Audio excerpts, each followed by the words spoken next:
اعوذ باللہ من الشیطان الرجیم بسم اللہ الرحمن الرحیم اذ قال موسیٰ جب کہا موسیٰ علیہ السلام نے لأہلہ اپنے گھر والوں سے اپنی بیوی سے انی آنست نارا بے شک میں نے محسوس کیا ہے نارن ایک جگہ آگ کو سآتیکم منہا ان قریب میں لاتا ہوں تمہارے پاس منہا اس آگ سے بخبر کوئی خبر او آتیکم یا میں تمہارے پاس لے کے آتا ہوں بشہاب ایک شعلہ قبس سلگتا ہوا ایک کوئی آگ کوئی شعلہ سلگتا ہوا میں لے کے آتا ہوں لعلکم تصطلون تاکہ تم اس سے آگ سیکھو سردی کا موسم تھا تاکہ میں آگ لے کے آؤں تو تم اس سے ہاتھ تپاؤ آگ سیکھو فلما جاءہا پس جب آئے اس کے پاس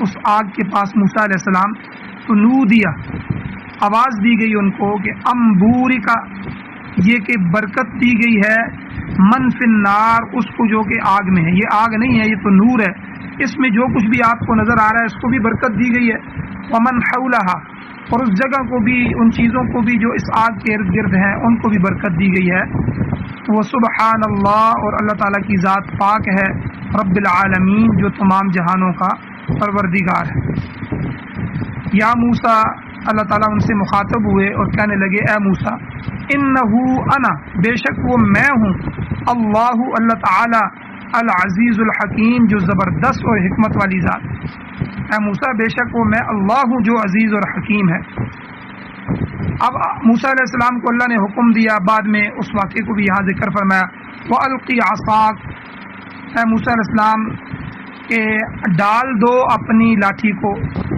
فلما رآہا پس جب موسیٰ علیہ السلام نے اس لاٹھی کو پھینکا اور پھر اس کو دیکھا تو تہتز وہ تو حرکت کر رہی ہے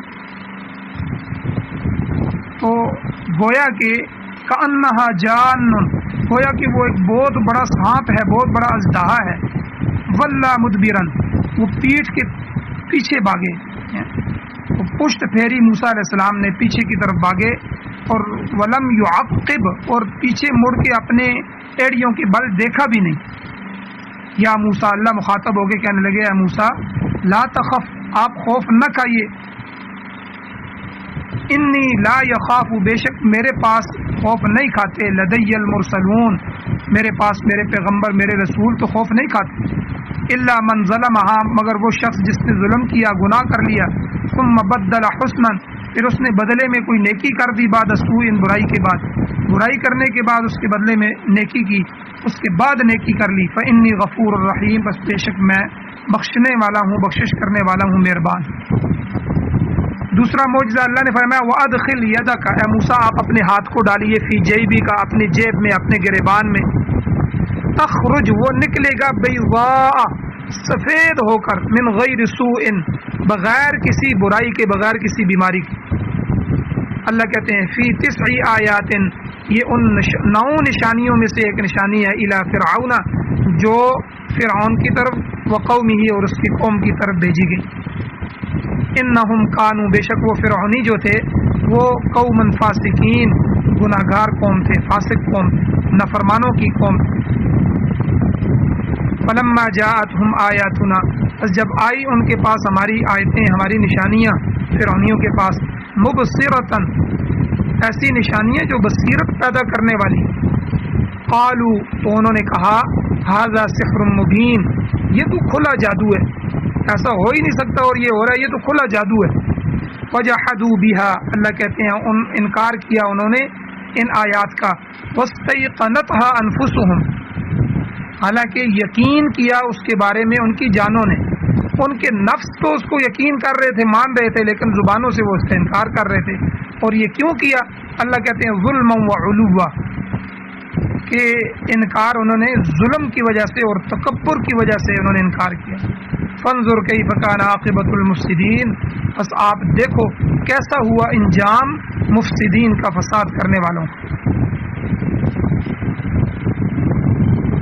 19واں سپارہ ہے سورۃ النمل جو کہ 27ویں سورت ہے قرآن مجید کی تو اس کی آیات نمبر 7 سے لے کر 14 یہ آیتیں آپ کے سامنے تلاوت ہوئی ہیں، آپ نے ان کا ترجمہ سماعت فرمایا۔ سب سے پہلے ربط آیات ہیں، ان صورت کا ربط کیا ہے؟ صورت حاضہ جو ہے سورۃ النمل، اس کی ابتدائی آیات میں قرآن کریم کی حقانیت اور صداقت کا ذکر تھا کہ یہ قرآن خدائے حکیم اور خدائے علیم کی طرف سے پیغمبر پر نازل کیا گیا ہے اور یہ اہل ایمان کے لیے ہدایت اور خوشخبری ہے۔ پھر اللہ تعالیٰ نے ایمان والوں کی بعض صفات بھی بیان فرمائی کہ وہ نماز قائم کرتے ہیں، زکوٰۃ ادا کرتے ہیں، آخرت پر پورا یقین رکھتے ہیں۔ پھر آخر میں اللہ تعالیٰ نے منکرین آخرت جو ہیں ان کی سزا کا بھی اللہ نے ذکر فرمایا کہ جو آخرت کے منکرین ہوتے ہیں، اس دنیا میں ان کے لیے ان کے اعمال کو مزین کر کے خوبصورت کر کے دکھایا جاتا ہے، یہی کوٹھیاں، یہی بنگلے، یہی خواب ان کو دکھائے جاتے ہیں، اور یہ لوگ فی الآخرۃ هم الاخسرون، آخرت میں سخت نقصان اٹھانے والے ہوتے ہیں۔ اس کے بعد آج کی آیات میں اللہ تعالیٰ نے حضرت موسیٰ علیہ السلام کی زندگی کے ایک گوشے کو بے نقاب کیا۔ اس واقعے میں پیغمبر آخر الزمان صلی اللہ علیہ وسلم حضور علیہ الصلوۃ والسلام کے لیے تسلی بھی ہے اور اللہ کی قدرت کا نمونہ بھی ہے، اور دوسری طرف اللہ نے نافرمانوں کا حال بھی بیان فرمایا جنہوں نے ظلم کیا اور تکبر کی بنا پر اللہ کی طرف سے جو آمدہ ہدایت تھی، جو آیات اور جو معجزات اور جو احکامات اور مسائل ان کو پہنچے، انہوں نے ان کو ٹھکرا دیا اور ٹھکرا کر گمراہی کو قبول کیا۔ اللہ نے اشارتاً ان کا انجام بھی بیان فرمایا۔ اب ارشاد ہوتا ہے، اللہ فرماتے ہیں اس وقت کو دھیان میں لاؤ، اس وقت کو یاد کرو، اذ قال موسیٰ لأہلہ، جبکہ کہا موسیٰ علیہ السلام نے اپنے گھر والوں سے۔ یہ واقعہ کب کا ہے؟ یہ واقعہ مدین جو کہ شعیب علیہ السلام کا تھا، اور وہاں سے مصر واپس آتے ہوئے دوران سفر یہ واقعہ پیش آیا۔ حضرت موسیٰ علیہ السلام اور فرعونیوں کے حالات قرآن پاک میں مختلف انداز میں بیان ہوئے ہیں۔ کبھی آپ کا واقعہ ابتدائی زندگی سے شروع ہوتا ہے اور کبھی درمیان سے شروع ہو جاتا ہے۔ گزشتہ سورہ شعراء جو ہے اس میں بھی آپ کا ذکر اس وقت سے شروع ہوا تھا جب آپ کو اللہ تعالیٰ نے فرعون کے پاس تبلیغ حق کے لیے بھیجنے کا فیصلہ کیا۔ اب اس مقام پر واقعہ تھوڑا پیچھے سے شروع کیا گیا ہے کہ ایک قبطی کے قتل کے بعد موسیٰ علیہ السلام مدین چلے گئے تھے، وہاں 10 سال تک حضرت شعیب علیہ السلام کی خدمت میں حاضر رہے۔ پھر آپ نے اپنی والدہ اور بھائی سے ملاقات کی خواہش ظاہر کی تو شعیب علیہ السلام نے اجازت دے دی، اور آپ کی بیوی، کچھ بکریاں اور خادم بھی آپ کے ہمراہ کر دیے۔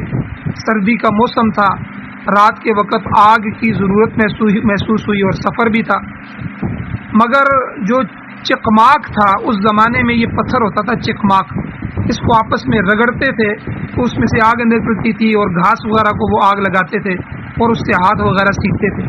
تو چکماک نے بھی کام نہیں کیا، وہ بھی نہیں جلا، تو آپ نے دور سے آگ سلگتی ہوئی دیکھی، چونکہ وہ ذرا دور نظر آ رہی تھی تو وہاں جانے کا ارادہ کیا۔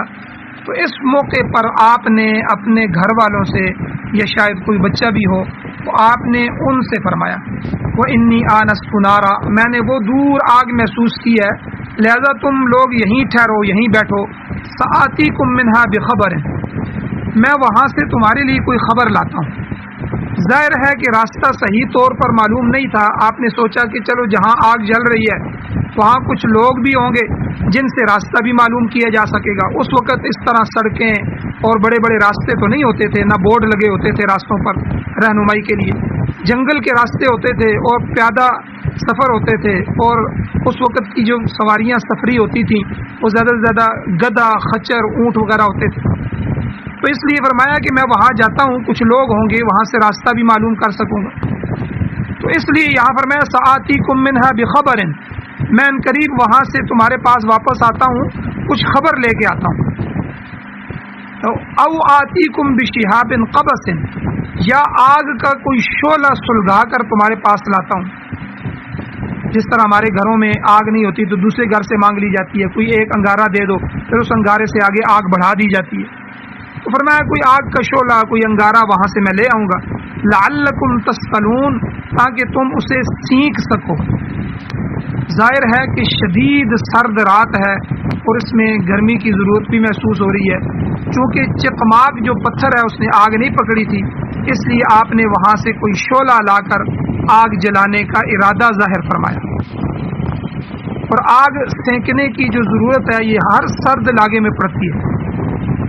جو کوہ طور ہے جہاں پر موسیٰ علیہ السلام گئے تھے، تو یہ طور کا جو علاقہ ہے یہ بھی سرد علاقہ ہے جہاں سردیوں میں آگ کی ضرورت محسوس ہوتی ہے۔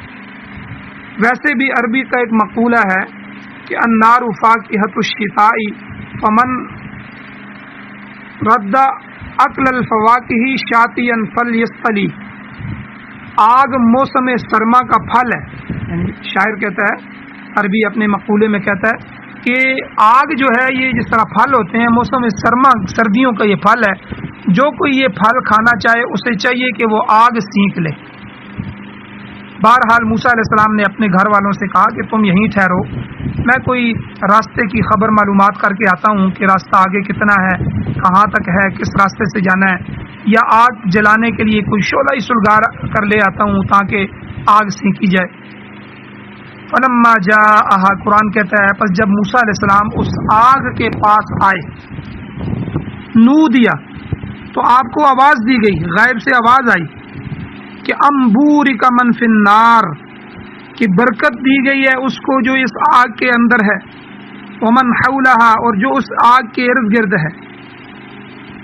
من جو ہے یہاں موصولہ ہوتا ہے اور معنی یہ بنتا ہے کہ آگ کے اندر کون ہے، من فی النار۔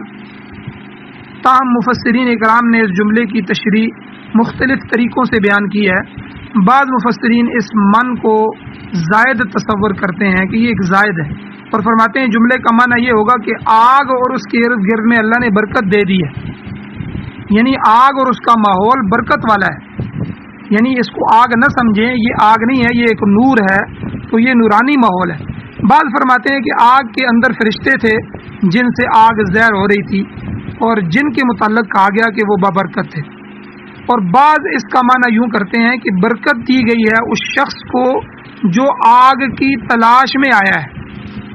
تو گویا کہ اس سے خود موسیٰ علیہ السلام کی ذات مراد ہے، اور پھر ساتھ فرمایا ومن حولہا، کہ وہ خطہ بھی بابرکت ہے جو اس کے ارد گرد جہاں یہ آگ نظر آ رہی۔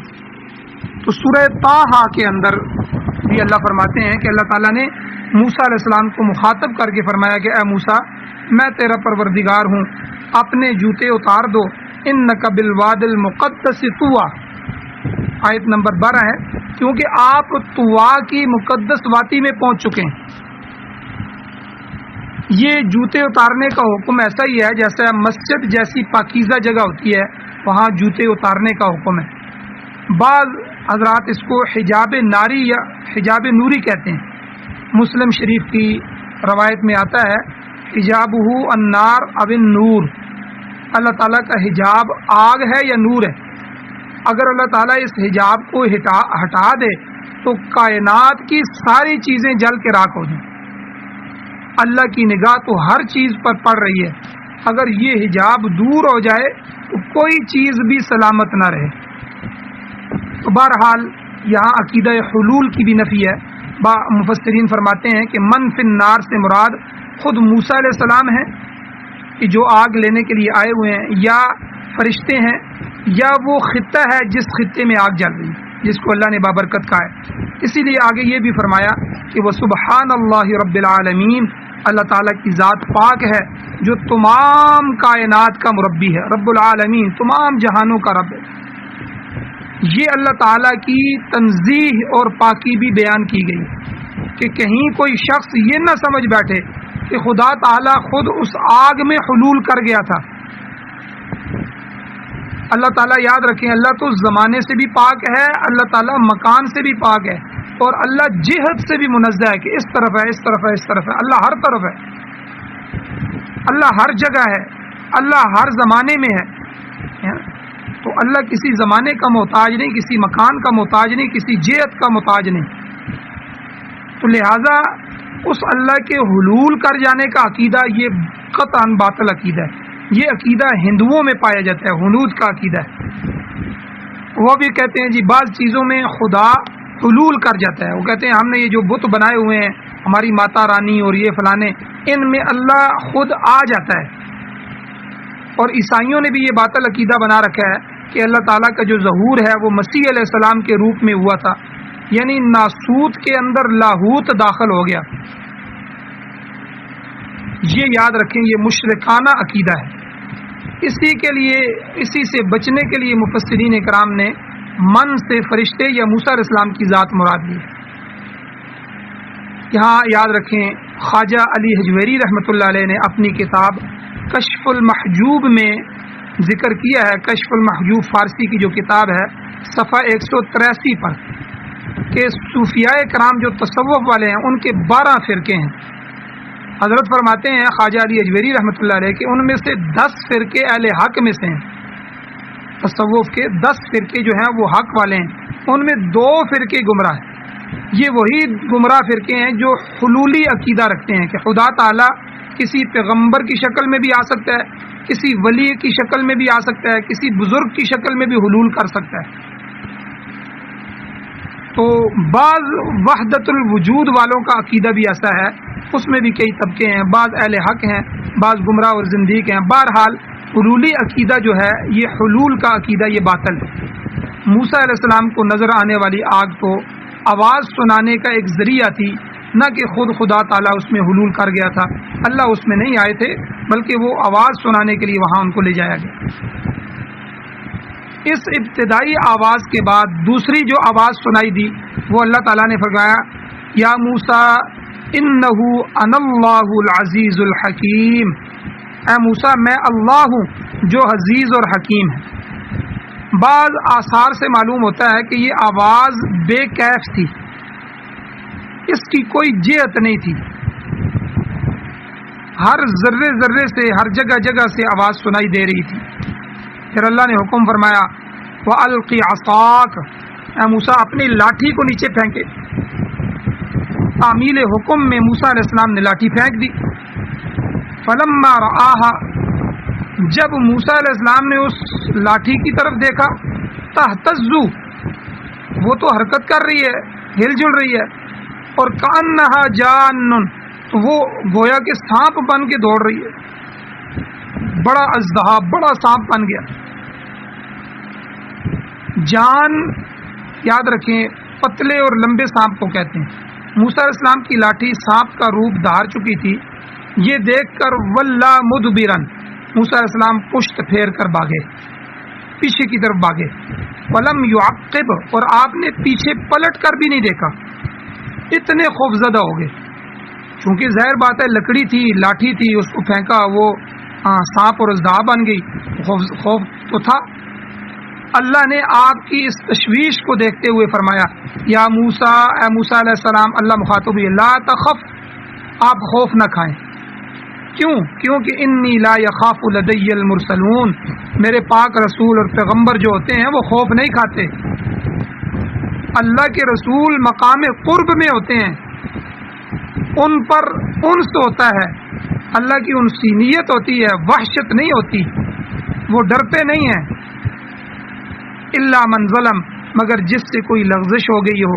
ثم بدل حسنا بعد سوء، پھر اس نے اس کو اچھائی میں بدل لیا وہ برائی کے بعد. فإنی غفور الرحیم، تو اللہ کہتے ہیں میں اس کو معاف کرنے والا ہوں اور مہربان. چنانچہ موسیٰ علیہ السلام سے ایک لغزش ہو گئی کہ انہوں نے ایک قبطی کو قتل کر دیا. پھر انہوں نے اللہ سے معافی کی درخواست کی تو اللہ نے معاف بھی کر دیا. اس طرح گویا اللہ تعالیٰ نے موسیٰ علیہ السلام کو نبوت اور رسالت سے سرفراز فرمایا. یہاں ایک بات یاد رکھیں کہ انبیاء علیہ السلام پر خوف وارد ہو سکتا ہے کہ نہیں. اس کے متعلق مولانا شاہ اشرف علی تھانوی رحمۃ اللہ علیہ فرماتے ہیں کہ کھانا پینا، ہنسنا رونا، زندگی موت، خوف راحت، خوشی غم وغیرہ وغیرہ، یہ سب انسان کے امور طبیعیہ میں داخل ہے، طبیعت میں یہ داخل ہے. تو چونکہ انبیاء بھی انسان ہوتے ہیں تو ان کا ورود انبیاء پر بھی ہوتا ہے. بعض اوقات کسی دشمن کا خوف ہوتا ہے، کوئی حادثہ پیش آ جاتا ہے، تو ایسے مواقع پر خوف زدہ ہونا یہ کمال کے منافی نہیں ہے. کوئی بندہ کہے کہ یہ کمال کے منافی ہے، ایسا نہیں ہے، بلکہ عین فطرت ہے. بعض حضرات فرماتے ہیں کہ خوف کی دو قسمیں ہیں، ایک خوف خالق کی جانب سے اور دوسرا مخلوق کی جانب سے. اگر خوف اللہ کی جانب سے ہو تو نبی کو بھی ڈرنا چاہیے. لاٹھی کا سانپ بن جانا یہ من جانب اللہ تھا، اللہ کی جانب سے ہوا تھا.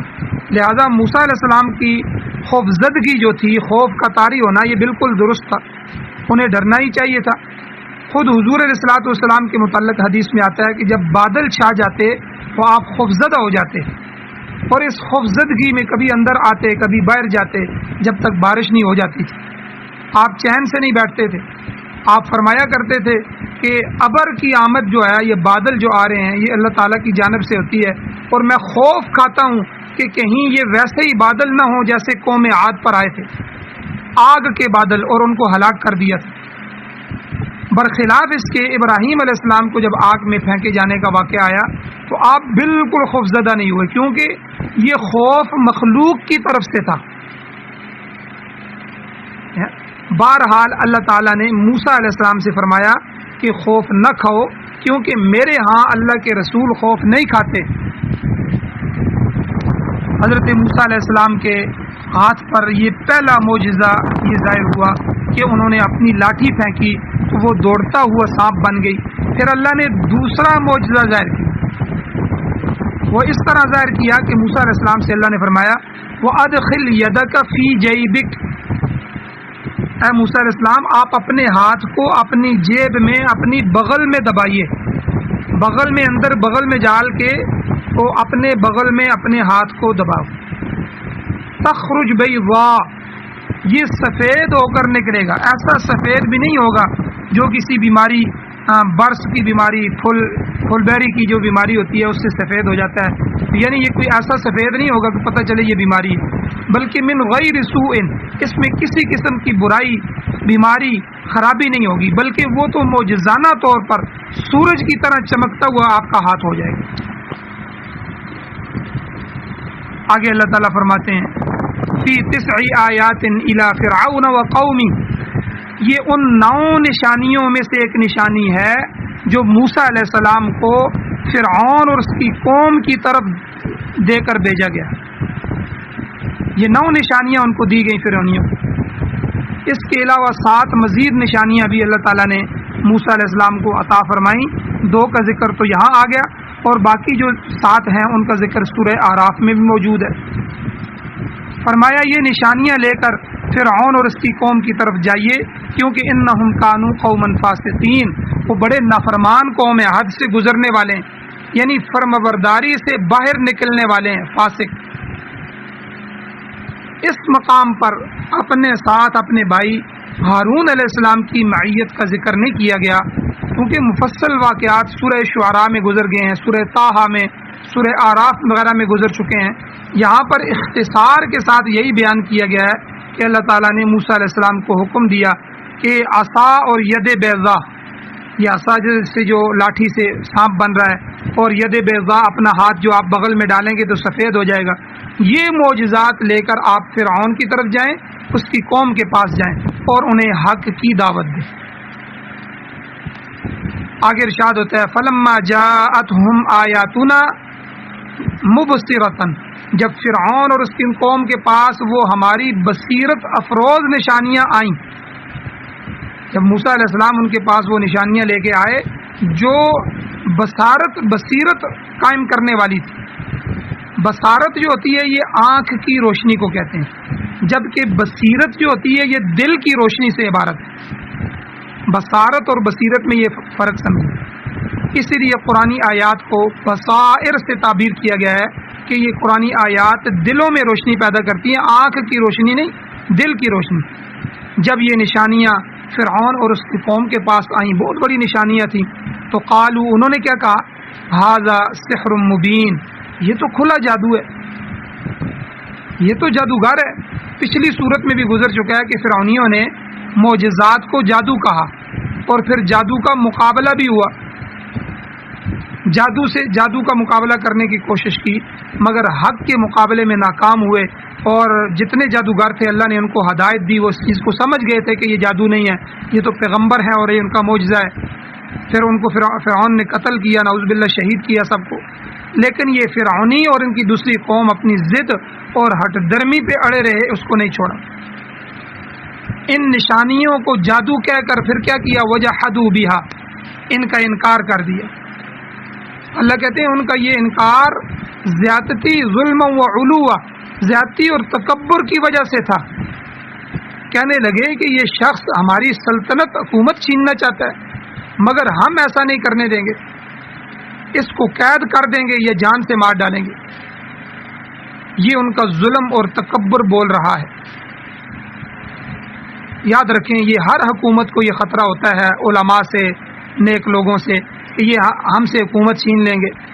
حکومت ان کو اتنی عزیز ہوتی ہے، عہدے اتنے عزیز ہوتے ہیں۔ آج بھی اپنے ملک پاکستان میں دیکھیں، جب علماء اسمبلیوں میں آتے ہیں تو سب سے زیادہ ان کی پریشانی بڑھ جاتی ہے کہ اب یہ اللہ اور اللہ کے رسول کی بات کریں گے، اب دین کے نفاذ کی بات کریں گے، اور ہم نے تو لوٹنا ہے پاکستان کو بھی، قوم کو بھی، اور ہم نے تو کرپشن کرنی ہے۔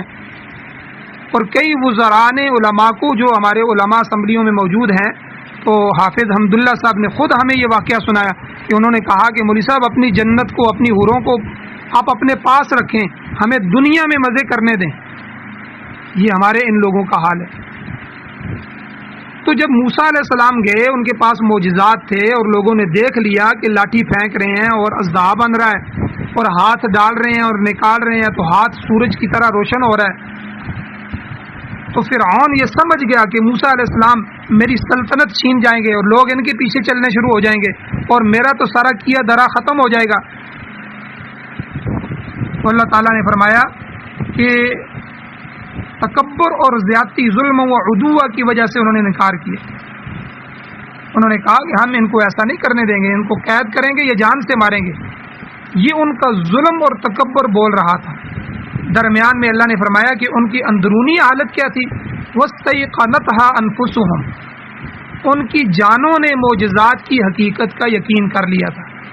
وہ دل و جان سے تسلیم کر رہے تھے کہ یہ جادو نہیں ہے، بلکہ یہ کوئی غیر معمولی چیز ہے، یہ پیغمبر ہی ہو سکتے ہیں، مگر ظلم اور زیادتی اور غرور و تکبر کی بنا پر اس نشے میں انہوں نے معجزات کا انکار کر دیا۔ اللہ تعالیٰ نے فرمایا فانظر کیف کان عاقبۃ المفسدین، بھلا دیکھو تو صحیح جو فساد کرنے والے لوگ ہوتے ہیں ان کا کیسا انجام ہوتا ہے۔ موسیٰ علیہ السلام نے سالہ سال تک فرعون اور اس کی قوم کو واعظ کیا، نصیحت کی، ان کو ان کے برے انجام سے ڈرایا، مگر وہ لوگ کفر، شرک اور ظلم اور تکبر میں مبتلا رہے، اللہ کے نبیوں کی بات نہ مانی۔ پھر وہ وقت بھی آیا کہ جب اللہ نے ساری قوم کو اپنے غضب کا نشانہ بنایا اور فرعون اور اس کی قوم کو پانی میں غرق کر دیا۔ اسی لیے اللہ نے فرمایا کہ ذرا دیکھو تو صحیح، فانظر کیف کان عاقبۃ المفسدین، کہ ان فسادیوں کا کیسا انجام ہوتا ہے۔ اللہ تعالیٰ سے دعا ہے اللہ ہمیں عمل کی توفیق عطا فرمائے، اللہ تعالیٰ ہمیں قرآن مجید کی حقانیت نصیب فرمائے، قرآن مجید پر عمل کرنے کی توفیق عطا فرمائے۔